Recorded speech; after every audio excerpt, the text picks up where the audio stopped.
I Don't Like That podcast is now available on Spotify and Apple Podcasts.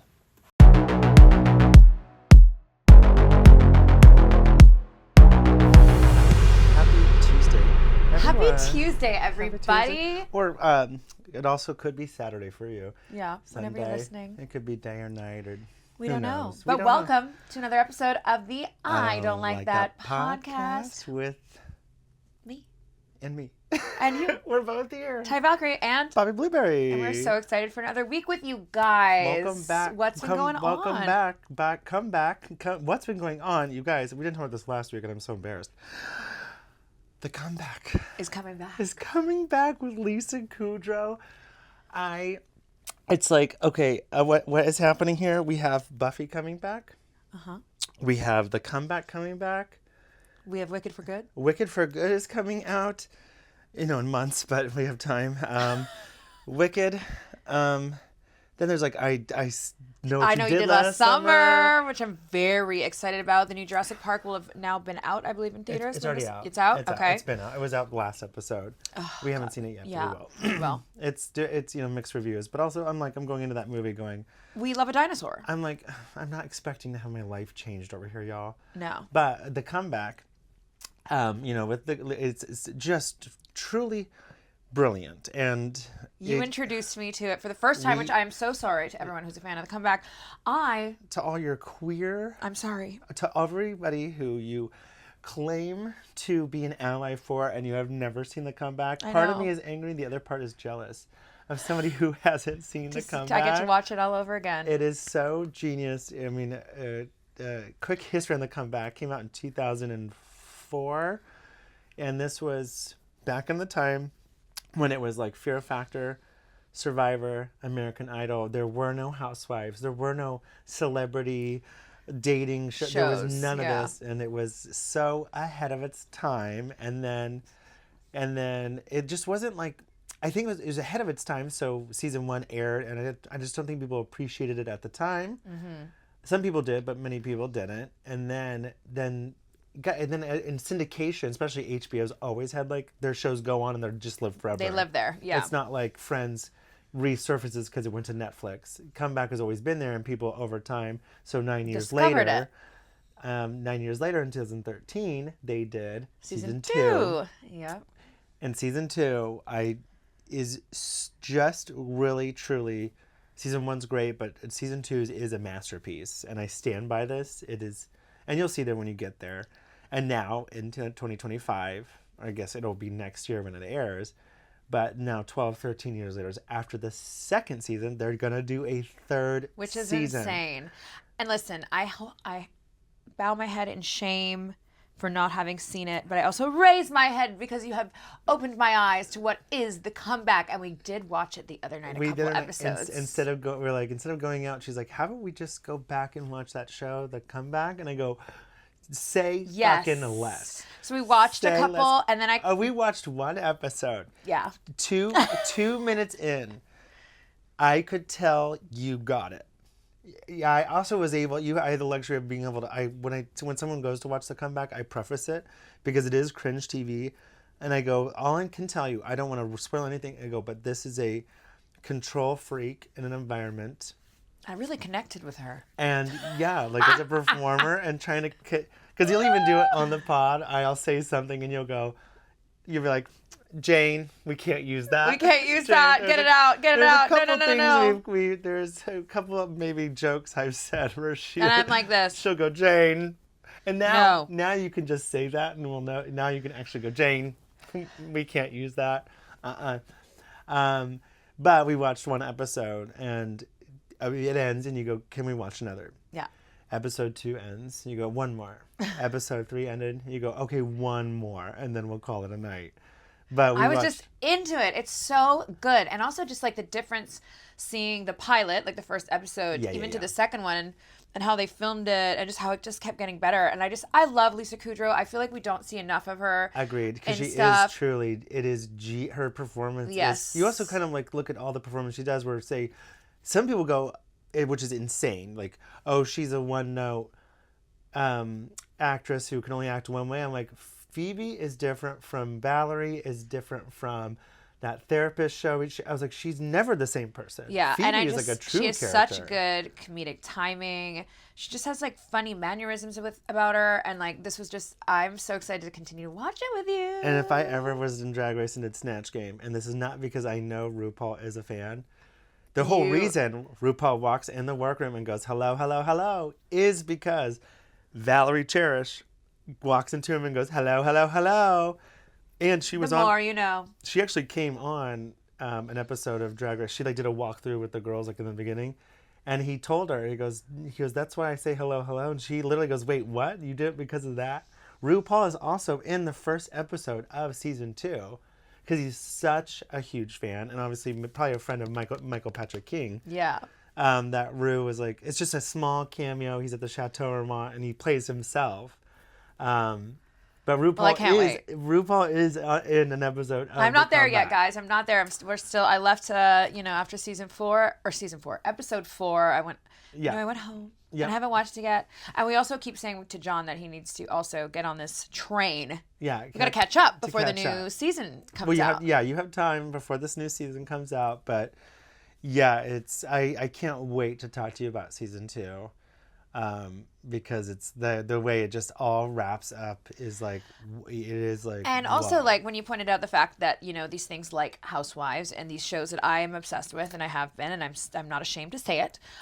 You're a rowdy like, girl. Yeah, like we're not even a They blip. They didn't even exist at the time when this show was created. You can't even say The Comeback is a blueprint for what those were, but it's almost as if an inspiration. It's The Comeback could have came out after those shows and it existed, would have been and fine it still held up. Yeah, because also the idea of, especially season 1, is that it's like kind of it's like the raw footage. Yes. Every episode starts with like the beep. It's very and it's like raw footage of the show fan they're fiction, shooting. how they do that with certain horror movies and stuff. That kind of the camera's moving a lot, so you kind of have to get used to that. But then episode 2, it was like because you wouldn't see in Housewives. They would go redo that. We can't do that, and they go back. She'd be like, actually. When she's going down the stairs, she goes, actually, no, you're actually, we do it again, let's switch. On Housewives, you would just see the one take. Yeah. But in The Comeback, they're showing the outtakes, everything. The character going, actually, no, we don't do that. We're not shooting that way. Let's flip it around. Yeah, it's not flattering. It's not flattering. So nobody wants to be shot like. That's also why it's also why it's special. Is their take on it is like you're seeing behind the scenes. Yeah. The raw footage of the show they're shooting. But I'm very excited. Because also you'll see in the last episode of season 1, the show like The Comeback, the show they're shooting airs, and she has a viewing party of the show they're shooting. I can't wait. Yeah, and I'm not giving anything away because we're in it. Also seeing her unhinged is the best Valerie when she does say fuck it to the camera. Remember there was a point where she goes, whatever, fuck it or whatever.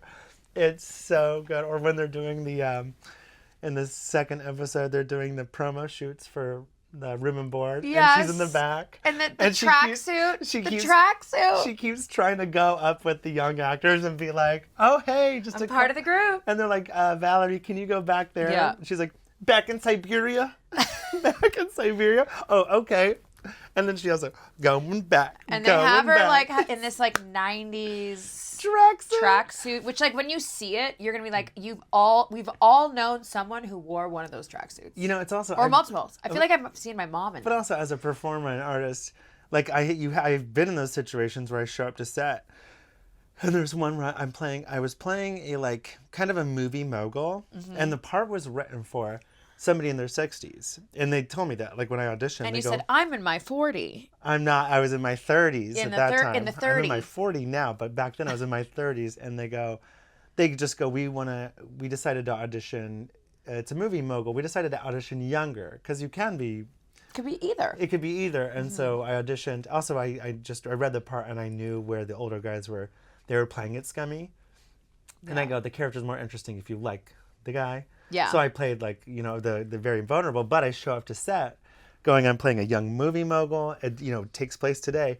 And I show up and they have like, the costumes has a pleather brown jacket that's 2 sizes too big. They have just the ugliest clothes. And I'm like, you want me to wear this tracksuit? Like, this is ugly. And I had brought my own clothes, like what I auditioned in, because I was like, I'm supposed to be, you would not believe me in this ugly thing, but they put Valerie in that tracksuit, and then Malin, the young girl, comes out in a bikini. Oh yeah, And it's and like so hot, she's perfect little bod, sexy and hot, and Valerie's in a pastel tracksuit that is so ugly. with that classic '90s, late '80s weird print design. You know exactly. I can't even describe it other than that. And they changed her character to Aunt Sassy. Aunt Sassy. Oh my God. So the comeback is Coming back. And I'm very excited. And we all should be excited. But we're going to do an episode of that when it comes on. Yeah, and when I'm all caught up, we'll discuss. So this is an invitation to all of you listeners to get caught up. And if you haven't, join me in discovering this show. We should do a watch party. We should try a watch party type of podcast. I don't know how that works. Yeah, we'll figure it out. Logistics-wise, who knows? Maybe we'll live tweet it without Twitter. I'll just live scream it into the void. I'll just scream out your door. Live threads. I love it. Yeah, we got to figure that out. There's some sort of math. There's some sort of we'll do it. Coding. I don't know. We got it. Speaking of coding, speaking of job where I was put in the costume that I did not wear. We are going to talk about jobs today, and you guys can get to know us as to how we ended up here. Because we have a little bit more. We have not always been. Yes, we have not. The villains. We have not always been the wrestling superestrella that you see before you. I think they're just old jobs. What was your first job? So, my first job was. And how old were you? I think I was about 15. Okay. 15, 16. Our next door neighbor was a physiotherapist, and he had his own clinic. What's a physiotherapy? It's like sports rehab, chiropractics kind of stuff. Yeah. And I was a ballet dancer, of course. And so I was always going to this place. It was called Mackenzie Physiotherapy. Shout out. Yeah, I don't know if it still exists. But I would babysit their kids, and they were looking for a secretary to work like very few hours. Perfect. You know, like give 2, a 15-year-old a pen and a phone. So I started working like 2 or 3 days a week at the physiotherapy clinic from like right after school, like straight after school until I had to go to dance class, basically. So it was like 3 hours, maybe like 4 to 7 or something like that. I can't remember. And yeah, I answered phones, I filed, I like talked to people, I got them checked in to their appointments. Like I never worked the kind of like stereotypical teenager jobs. Like I babysat, obviously. I feel like everyone's done that. I don't know if that counts. Like you're not W-2'd. No, you're not and like you don't fill out paperwork for I had to do a little, class for that. I remember having to get the babysitter. Oh, you did? The thing. babysitter's club. Well, they taught you, how to CPR and some basic kind of like emergency situations and like things like that. But yeah, no, I didn't work at McDonald's, I didn't work at KFC, didn't work at Taco Bell. I worked at the physio clinic, and also that meant that I got to be getting treatments. Nice. Cheaper, which for my parents, I think that is why they really pushed for you to go there, because I was a ballet dancer. See, my first one was also, it was a grocery store, which is a kind of a very, there's the bag boy and the checkers. Yeah. You could be a bag boy or girl or person at 14, and then you could check people out at 15. Okay. But my mom worked at the grocery store. So you're a Nepo baby. So I Nepo'd. And I got to work in the camera and video department. So I got to... hold on. There was a camera video department at this grocery store? Yeah, what is it, like a giant Walmart? No, it was Hy-Vee in Kansas City. I don't even know what that is. Hy-Vee is, but like I don't think it exists anymore. But there used to be at grocery stores like you could rent movies too. There's like a little. Okay, no, the movie renting I remember. Yeah, there's like a little thing where you could rent movies. But I'm like, what do you have, a Radio Shack in there? Like that's. No, but what was so this is so random. But Radio Shack, do we even have those anymore? No, okay, I don't think there might be like 4 left or called something. Called myself out there. But I don't know what that is. But we rented. My job was like we would. First of all, there was a TV, so I could put on any movie I wanted. Which you I remember loved. the first movie that came out when I started. Also, I turned 14 years old. And my mom was like, "You have orientation on Monday. Like you start a job. You're set up. I started You're a job. done. Well, a job. Like you have a job, and you're starting on Monday. You have to start buying your own school supplies and your own clothes. At Mary 14. said, Mary said, work, bitch. you're getting your own stuff now. So I was camera and video, and there was a TV, so I could put on any movie. The first movie that came out on rental that Tuesday, because rentals come out on Tuesdays, still today, it's still Tuesdays, was She's All That. Oh, Which I'd already seen classic. in theater, but I got to I'd put the She's All That on the TV. I could put any movie I wanted on the TV during my shift. Which, I mean, is a dream. Which is a dream. Yeah. So I rented movies out, but also the camera department. I would do 1 hour photo. I had to develop people's photos. I know people always ask were there risque photos. There was a couple, but not as many as you'd think. But you also don't look at the photos. You put it in the machine does it itself. And then you put it in a little envelope. And you put it in a little envelope, and it's like you never really looked at them. Yeah. And then another random part of the job was, well, 2 things. One, camera and video. In grocery stores, it's the GM, and then there's 2 departments. Yeah. There's grocery. I'm learning so much. There's so it's like the head of the grocery, and then it splits. There's 2 other department heads, and it's grocery, which is all food, and non-food. I forget the term of it, but it's like all the health and beauty, all the Band-Aids. Okay. All You mean a pharmacy? All the pharmacy, but like all the there's like patio furniture, like groceries, Okay. like on the top of the things, all that stuff, and that was my mom's This is a job. large grocery store. It was. But you could go to Ralph's right now and buy a lounge, like a That's lunch true. on top of Depending the on freezers. season. Yeah, like they have seasonal stuff, and Yeah. there's actually a lot of stuff that's not grocery at the grocery store. Okay. In Kansas. And the best part was also what fell under that department was candy. You were the candy guy. Candy was randomly considered not part of grocery. So if we weren't busy, I would have to like go open the boxes of candy and stock the candy aisle, which was like right across from where camera and video was. And I learned if ever a package was damaged, we would just take the candy behind camera and video, and it'd be like live under it, and we could like pass it out to people when they bought movies or You would eat it ourselves. I was gonna say, I'm And like, I you're having learned snacks. that if you had the box cutter, and I was like, I feel like Twix today, so I'd open the box of Twix, and I would just cut too deep on the box. When you're opening the original box, you would cut too deep, and then you'd Criminal. open it, and you go, oh no, this bag is damaged. So we just take the Twix and put it behind camera and video. And then Thief. the other most random part besides Keanu, I wasn't thieving. I mean, also they're fine. The other random part was watch fixing. We had to fix people's What? watches. What is this, like Santa's workshop? Like, what are you doing? I had to fix. What the next thing you're gonna tell me there was like a glasses department too?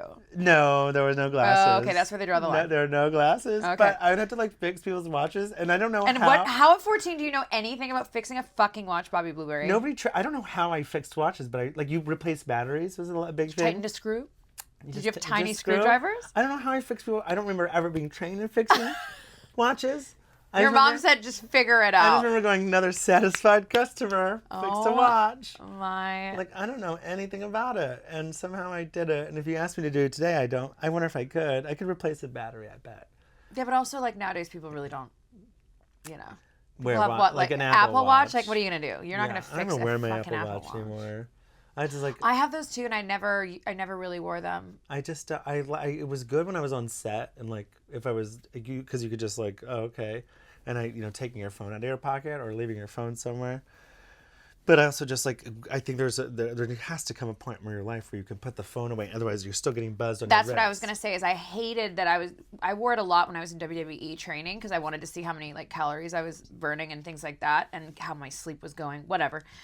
And it would drive me insane because it would buzz all the time. I'd be in like a sports massage or an appointment.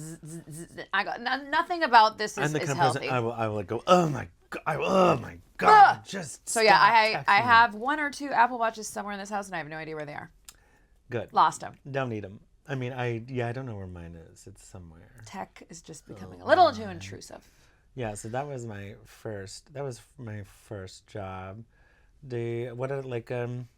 What is your least favorite job you've ever had? I think it was my next job was my least favorite job. What's your least favorite job? So after I went to, I graduated high school and I moved away and I went to Calgary and I was in the ballet department at the University of Calgary. I needed to find a job also, which I don't know if we've talked about this, is when I went to live in Calgary, my parents sent me to live with my great aunt. Who was a nun? Cool. Yeah. So 17-year-old me coming to a new big city, finally moving away from home, and I was sent to go live with nuns. You Me. living with nuns? Living with nuns.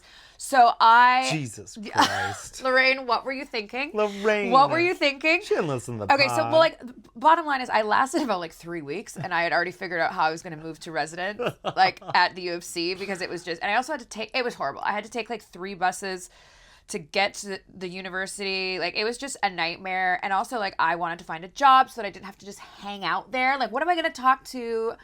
A nun about? Yeah, and they were lovely, beautiful, wonderful people. But And I love- 17-year-old me, I love the sound of first on her music. first time, like away from home, discovering a new big city and have big dreams and like what I'm gonna do with my life, and I'm living with nuns. It didn't go Do very you think they're like, how do you solve a problem like Taya? How do probably. you catch a cloud and pin it down? Yeah, it was not ideal. A lemony snicket? So I immediately a went out. whore, a clown. Sorry. I immediately went out to find a job, and I didn't know what to do. Bobby! I didn't know what... Living with nuns is Stop! sending me. It's sending me to fucking outer space. I lived with nuns. I just like I lived my human soul is like taking With a Auntie second. Lorraine, and I can't her name was believe Lorraine this. too. So what? The nun's name is Lorraine? Yes, it was my mom's. So my grandmother, my mom's sister. Okay, so So she's named. Sister Lorraine, who I love. She was wonderful and she was so sweet to me. But 17. I have a tear. I actually have a tear over here. Yes. Oh shit. It was a lot, and I just knew that was not where I was meant to be. So I needed to find a job so I would have spending money and I could like figure out my way to residency, which I did very quickly. Either way, fucking sure so you I did. left the nunnery and I took myself on I the fled bus. the nunnery. This is taking a turn. I fled. I didn't flee. I walked to the corner and took a bus. I know you fled. I was in Northwest Calgary. Not to make my way She downtown. escaped Yeah. downtown. I went downtown where there was a mall that I knew was like on the bus line that I could get to. Yeah, and I applied at some clothing stores. Ew. Yes, I and already hate it. yeah, I applied to like I don't even know, like Club Monaco. I worked at R&B. I don't even know what that is. No, you don't. No. If you're in the comments, R&B. I worked at R&B for a while. So I ended up getting a job. I got offered a couple jobs. I think Banana Republic also offered me a job. But I'm like, now that I think about like me working, like, why? Yeah. Why? I don't know. So I ended up working at a place called Jacobs. Okay. Jacobs. And it was a women's clothing store. And I worked there like, you know, after college, you know, to make some money. And then I would take the bus back to the nun house. I can't believe you took buses. No offense to buses. But it was either like they have a C train in Calgary, which is like a subway, but it's above ground. But there was no C train line near where the nuns lived. Oh, well, naturally. Yeah, so I had to Just take the buses.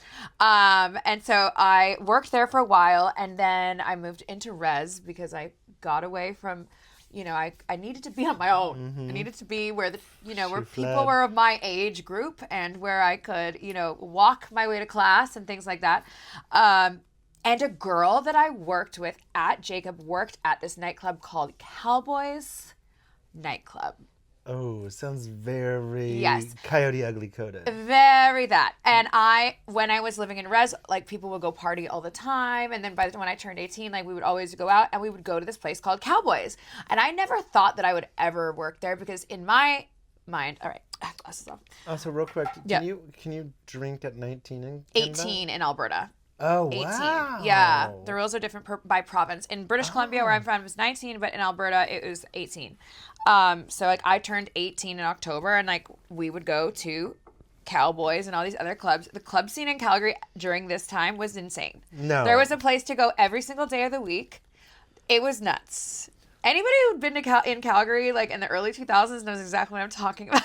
Really? Yeah, it That's was so crazy. And I crazy. heard that before I even lived there was this crazy street that they would refer to as Electric Ave, which was like double side, like very like, Broadway in Nashville, where there's like cool. clubs on either side. That That's didn't West exist. Hollywood. That's very West Hollywood. It's like, totally. It's kind of like one of the West Hollywood. Like you go to different cities. Like it's kind of rare to have this place you can go place to place to place to place all in one night without getting in a car, without having to travel anywhere. Which Yeah. also, I think there is something to be studied with the rise of club life and social media at the same time. Because Yes, and I'll get to that. Kansas City was when I left Kansas City in 2000 and whatever.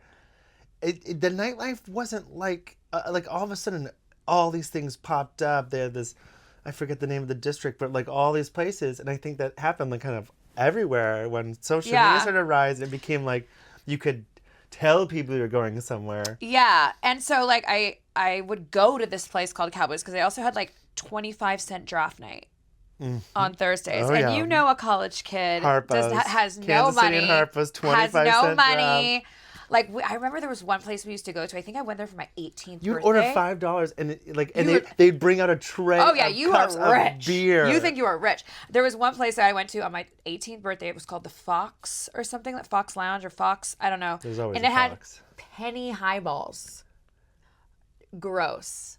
Now that I think about it, I mean, once I started working in the bars, I was like, there was no way there was any liquor in any of those drinks. I mean, yeah, one loon gets you. Oh my God. One loon gets you four One beers. loon. One loon gets you 4 beers. So yeah, so I would go to Cowboys, and I thought it was cool because it was very Coyote Ugly. Yeah. And Coyote Ugly had come out like years earlier. I don't even know. Yeah, Coyote Ugly. Is Around that there.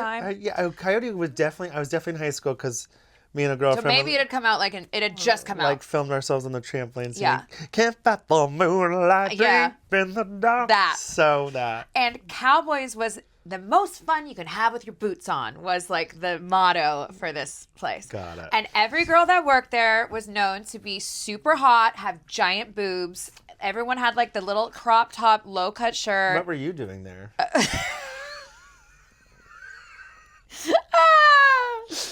She didn't have her boobs Such a yet. What dick. is she doing there? Listen, the things you could do. Hey, were you the mop, Mop girl?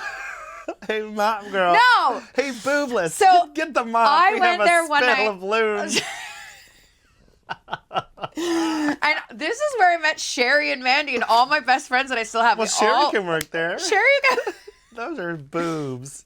Listen, we both didn't have boobs Okay, back then. I don't know if Sherry's boobs were History. were there yet. I love you, Sherry. I love you, Sherry, and I love Dust. Okay, so I think I went there on a Thursday and I was introduced to one of the managers, Uh-huh. Mr. Doug Donald. Yes, I'm calling you out on this podcast.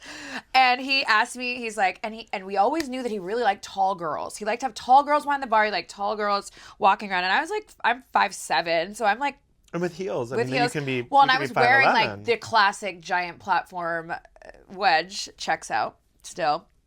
And he asked me to come for an interview the next day. And like, this was a big deal. I was going to be a Cowboys girl. I mean, that is a big I was going to deal. be a Cowboys girl, and I lived at the university. Like, this is the dream, guys. I was going to make cash. Oh, cash. Because we love what? Money. So I went to my interview, and I got the job. Oh, my God. Okay. I got the job, and I was hired You're as a free waitress. from Jacobs. And I quit Jacobs, God. and I just started working at Cowboys.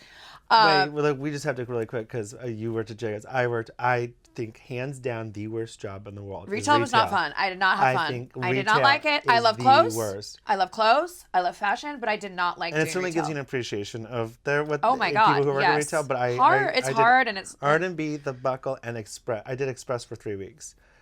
don't like it. Fucking worst job ever. I've had, I don't know, over 20 different kinds of jobs in my life. Retail is number one, the worst. Horrible. Yeah. Horrible. Horrible. But restaurants and bars, that's a 360. Now that's fun. Yeah. And so I finally was working at Cowboys. I did my training. I learned how to carry the tray with like all the 25-cent draft because the tray was $5, exactly like what you said. And the tray, yeah, you drove to fucking. You had to learn how to like manage this five thing. loons, and you have 5 loons. But you know the trick. Loonies. For our listeners out there, the trick to carrying a tray of drinks is you don't look at the drinks. And I had figured it out. Like I think I spilt like a couple trays like my first week, but like it wasn't. You know how you don't it wasn't so bad. How you don't spill a martini when you're walking, is that your body's equilibrium will, if you don't look at the tray, if you don't look at the martini, you won't spill it. But if you're looking at it, you will spill. Try this at home. It's like when you do a high five and you look at the elbows. Yeah. That's that trick, is don't look at the martini when you're walking. Well, nobody was telling me that. Little 18-year-old me. But it's something you also figure out with a tray of 5 loon 25% drap. If you don't look at the tray, you're not going to spill. So it was like, I thought this was the most I was popular in Reds because I worked at Cowboys. I could get everybody in. I would get guest lists. I'd get limos for the ladies on ladies' night. Like I was killing it. It was good money. It was pretty good. I mean, I remember, and like now looking back, Better than Jacobs. Better than Jacobs. I remember my first Thursday night draft night that I ever worked. I made $70, and I thought I was rich. I was like, this is cool. I was going home with cash back to my little res room to stash it all in like God knows what little bag that I had in my room. And I thought it was great. And like I had my little crop top like everybody, my cowboy hat. And like it was really funny now that I look back on it because there's such a hierarchy. The waitresses were at the bottom. Then there were like the beer tub girls, the shooter girls. Then there were upside down shooter girls. Do you know what upside down shooter girls? I can motherfucking guess what that is. They had holsters with liquor. There was 1 bottle of tequila, 1 bottle of lime, for example. They would stand on the bar and they would pour it into the person's mouth and shake their head. Where they and when they go, this guy ordered water, and they shoot him with a hose. No, we didn't do that. I would have loved. It was very holster that. Sounds very Coyote Ugly. We danced on the bar. We were just like, it was giving Coyote Ugly, iconic. It sounds like it. Calgary. Cowboys still is a place in Calgary to this day. If we go, we're absolutely going to go. Yes, it's actually the Calgary Stampede is ending this week that this episode will probably come out, or it ended. It's 2 weeks. It's happening right now as we're filming. Okay.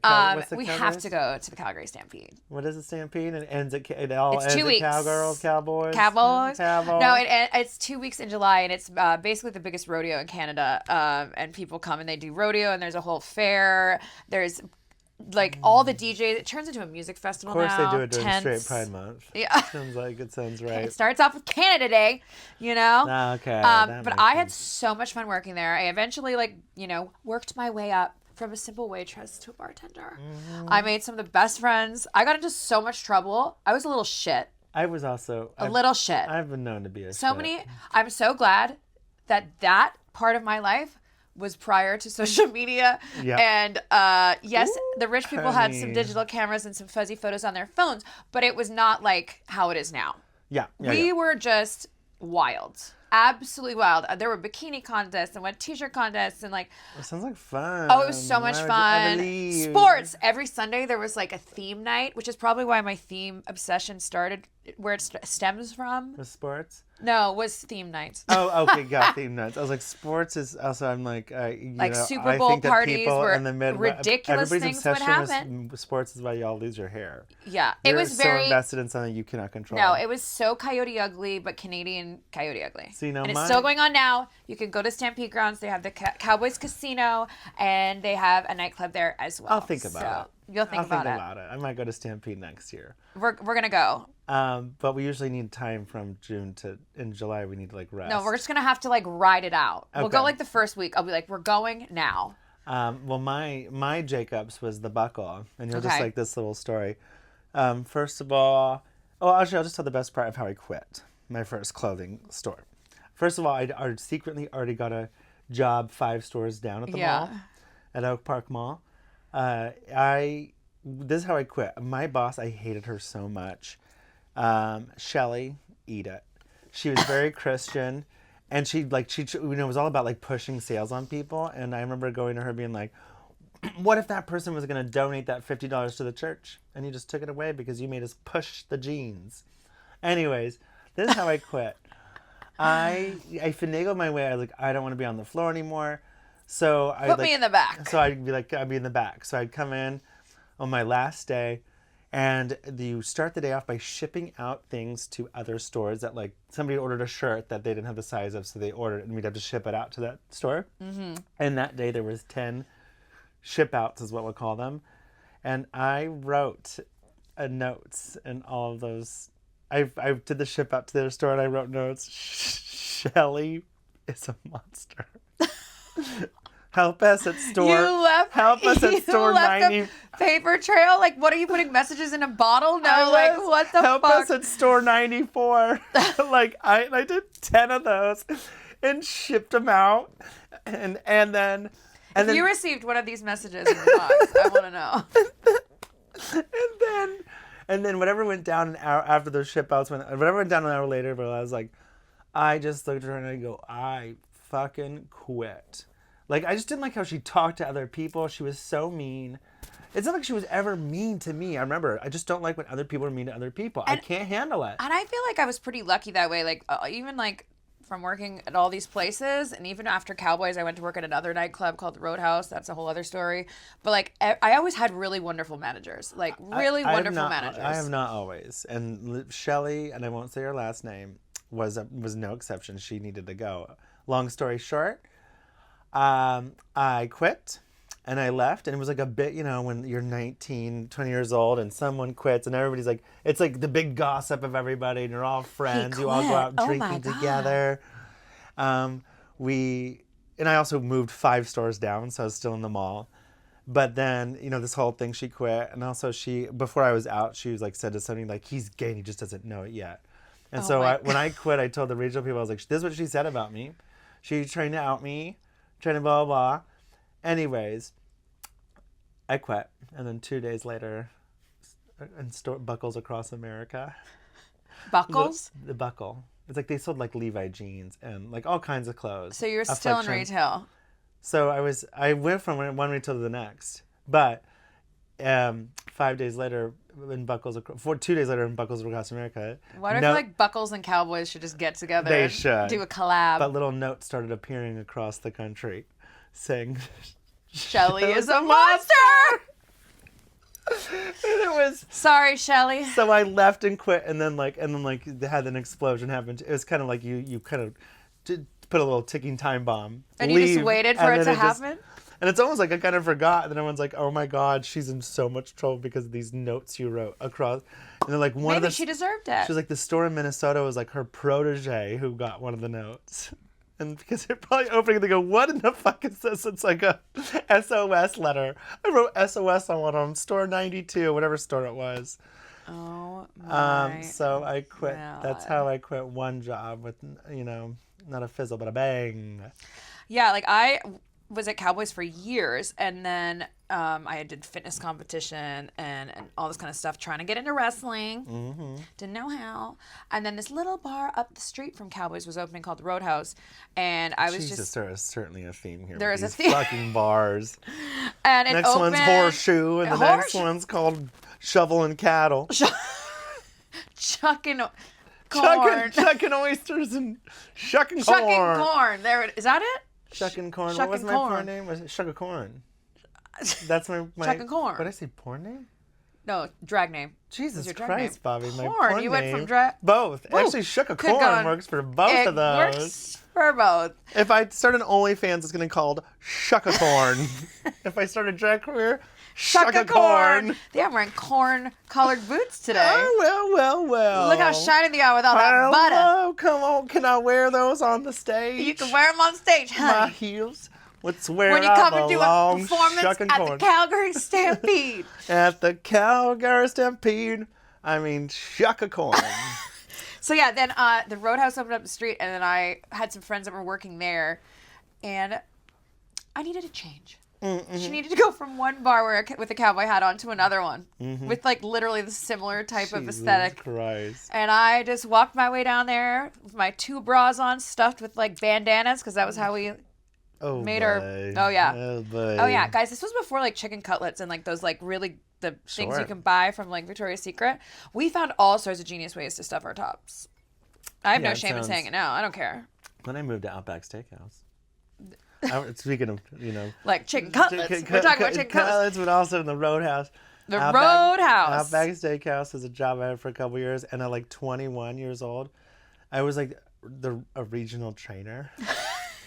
I'd go to other Outbacks and God, train. I wish that we I knew each other. I used to train people how to train I'd people give at you free 21. drinks. You'd be giving me steak. Oh man, those prime steaks for $39. Maybe those coconut shrimp. But like, what the fuck? Why is Was a there 20? butter on it? Mm. Lots of butter. But why was a 21-year-old like a regional trainer? I kind of fucking love that. Kind of though. insane to me. It's also just funny. I mean, why were any of us doing any of this? Oh, like, but let's fast forward. Money. Money. Money, honey.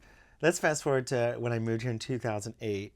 I got a job at 14, which was a Michael Mina and SBE collaboration. And SBE in 2008 owned all the nightclubs, all the hot places, and this was the time of Lindsay Lohan, Paris Hilton, Britney Iconic Spears, times. all these people going out, and also this was still when tabloids were tabloiding on the. Which you honestly, saw them. can we bring those back? Yeah, was well, fun. social media kind of ruined tabloids. Like social media is just one But I giant love- tabloid.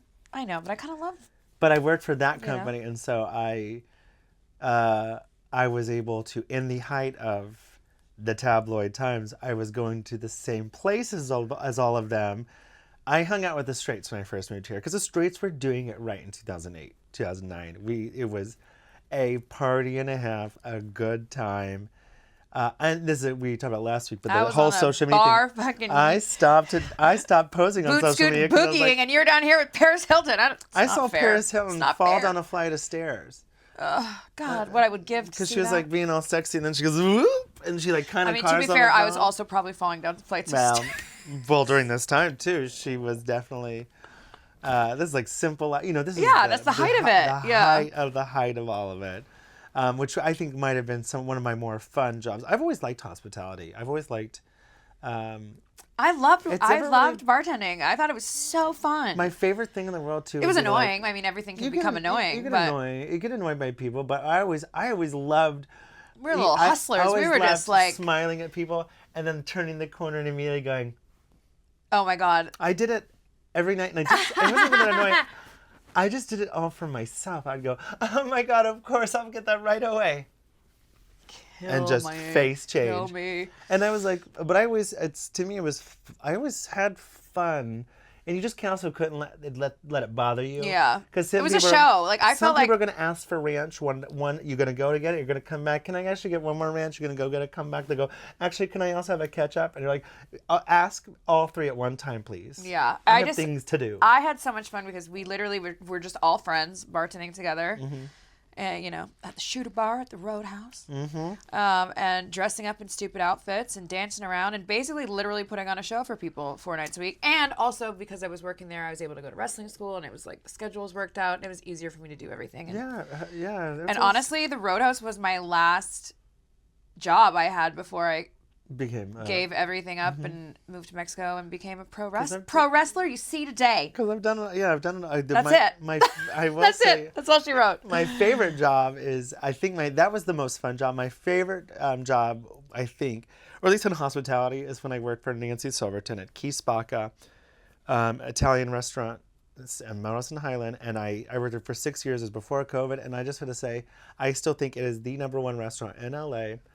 Yes, I worked there, but I was like, I haven't worked there for 5 years. I still beat it. Somebody needs to beat that restaurant. It is the best food. And it was fun to work there because it was 11 tables. Steaks were $250. I mean, we made money. And also the food was so incredibly good. No one sent anything back. And it was also one of those things where someone's like, "Oh, I didn't really like the short rib." We'd kind of go, "Well, that's a you problem. That is a you problem. We don't care. We know this food is good. This is great, yeah. And if you don't like it, then when you come back, just don't order that, I guess, because get a wedge salad next time. Get a wedge salad. Wedge salads, by the way, that is the laziest fucking salad. What are we doing? I'm not a wedge salad guy. I'm not a wedge salad girl. I'm not. I just, no. No. I'm a good Caesar. Give me a good Caesar. You love it. You would love the Caesar. We're going to Key Spacca. And I will say this to everybody listening or watching, whatever. Going to restaurants with Bobby is so much fun because of how much you know about food and about drinks, about wine, and even with David too, because David knows even more about David's like a sommelier. David still works Yeah. for Wolfgang Puck, but he's corporate. Yeah, like you But going to David's a much more knows wine. David's worked for Wolfgang Puck for a long time. I've worked for Jose Andres, again Michael Mina, Nancy Silverton. I've worked for really world-renowned chefs. And it's just like, I was also used to be a picky eater before I worked for restaurants, and then all of a sudden I'm working for Michael Mina, and it's like, you have to there's try a this. salt and pepper big fin squid with a ginger glazed glass noodle. I'll never forget that. But also they go, there's only 3 restaurants in the world that get this kind of squid. And I go, well, I have to try that because not many people in the world get to try this. And then my palate started opening up and going, well, that was actually really good. See, you learned that, and I learned how to, give people slippery nipple shots. And a Jack Sour. Oh my God. Rev Fly anybody. Like, that's all I learned was like 10 top 10 most stereotypical shots. But what, and this was a bar, okay? What cracks me up about this too is that when we met, I was running the bar in WeHo. Yeah. But I had all the fine dining experience in the world, and I'm trying to bring the Yes. fine dining service to a bar on West Hollywood. And I'm like, make sure the silverware is polished, make sure the silverware is out before the food comes. Everyone's just like, and what? everyone's like, what? And I go, we're going to turn this place around. Nobody cares. They We're gonna want, shine up they this want penny. a blowjob shot. They just want a blowjob shot. They want a Jello shot and a syringe. They just want a syringe of Jello. Which honestly you can get at the Bayou, by the way. Which actually we might do later. We might have one tonight. Yeah, it sounds delicious. Well, because when I wasn't when I was doing remember I was doing a drinking break, and we were at the Bayou, and with my husband, because I was like, I'm not having drinks, so I'm just gonna drink water. I'm gonna drink. I just need a detox from June. And then we're still recovering. We were at the Bayou, and so I was like, Jello shot, and I go, well, Jello shot is not drinking. It's food. That's he said. eating. That's eating. So I had a Jello shot because I was like, I can eat a Jello shot. I'm not drinking a Jello shot. That's not drinking. So he had a meal. So I had a little meal. But yes. But honestly, like, I would never, because people are like, do you regret having those jobs or doing different things? And I go, absolutely freaking not. First of all, a lot of those places I met some of my best friends that I still have to this day. Yeah. I also had so much fun. I was like in my 20s, That's living my best life, dancing on bars and being an idiot. Like, it also teaches you the perspective of hospitality, tipping culture, but like treating, biggest red flag, dating or a friend, is how you see them treating the hospitality workers. Yes. How you see them treat a server, a hostess, or whatever. I mean, you see, we've all been there. And she goes, wherever we were last at that event, I make friends with all of the people working the event. He talks to every single person that works at an event. Literally every single or a restaurant person from start to finish. But also, we get the bag they gave us on our way out, the VIP bag. The heavy bag. She goes, I literally think they went to the back, put more stuff in the bag. And I go, because I always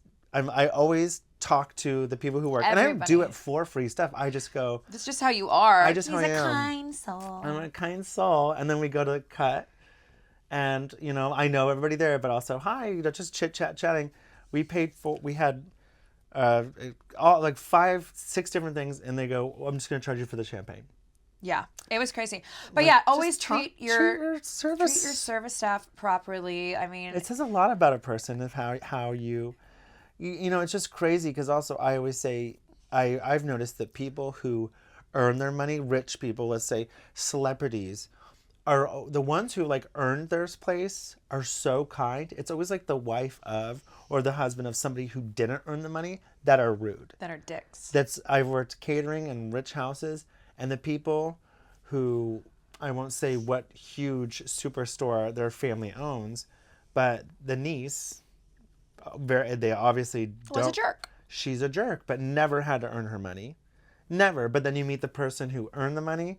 Sweetest, kindest, hi, how's everybody doing? Because they all have worked in all these jobs as well. But his niece, who's never worked a day in her effing life, comes in and is like, I don't like that, and I'm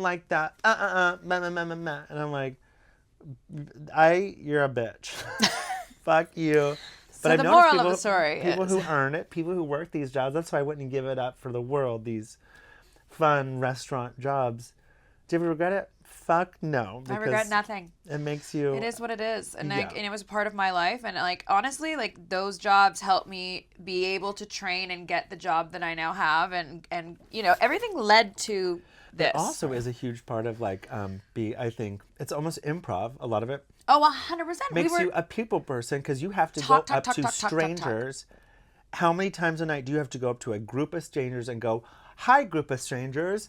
We're gonna be hanging out for the next 2 hours. And that's how you get regulars, and that's how you make more money, and that's how you keep bringing people back and like bringing them in and like. And it's also every table you could have 5-table section, and you have a table of 5 businessmen who just finished, they're on whatever, they just finished a business. The next table could be ladies who lunch. The next table is a family who's fighting with each other. The next table is a bunch of gays.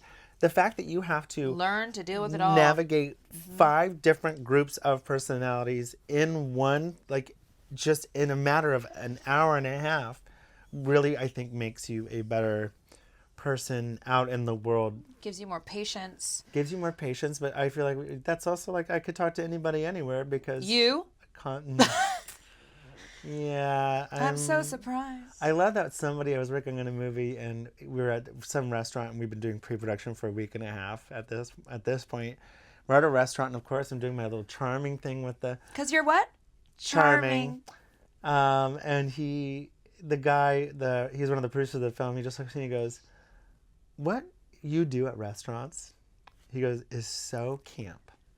And I go, "Wait, what?" He goes, That's he goes, you. "How you talk to people at a restaurant, the service industry people." He goes, "Camp, camp, camp." And I was like, it was like my favorite compliment I've ever had my whole life. People are like, "Bobby, you're so kind. Wow, you're so kind to the innocent." I'm like, no, when someone called me camp, tops. Done. Yeah. Well, I'm glad that we did it all because now we get to do this together. And now we have this job. And we're still figuring it out, guys. I think we always are. The best jobs are the jobs that don't feel like a job. Yeah. We could do this all day. Just keep I going. could do this all day. Actually, this is the 7th episode we've done today. No, it's not true. No. Well, I think that kind of completes it. Yeah, like, I don't know. Yeah, I guess the moral of today's story is be kind to your service. And also be kind to yourself because in this moment, you might not be in your in your dream position, your dream job, but as long as you're moving forward and you're also, working towards that goal, you're never losing time. You're just working towards that goal, and guess what? We all started somewhere. The worst thing you could do is do nothing at all.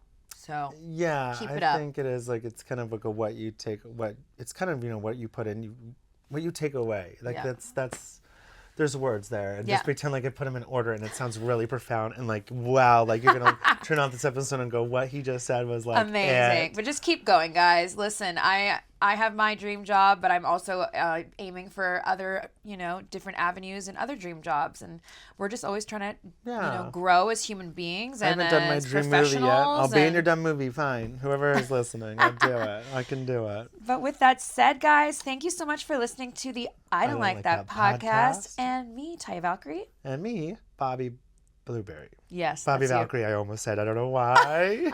We will see you guys, or hear you guys, or you'll hear us. They'll hear us. They're not going to hear us. Next week. Bye. Ba-da-da-da-da-da-da.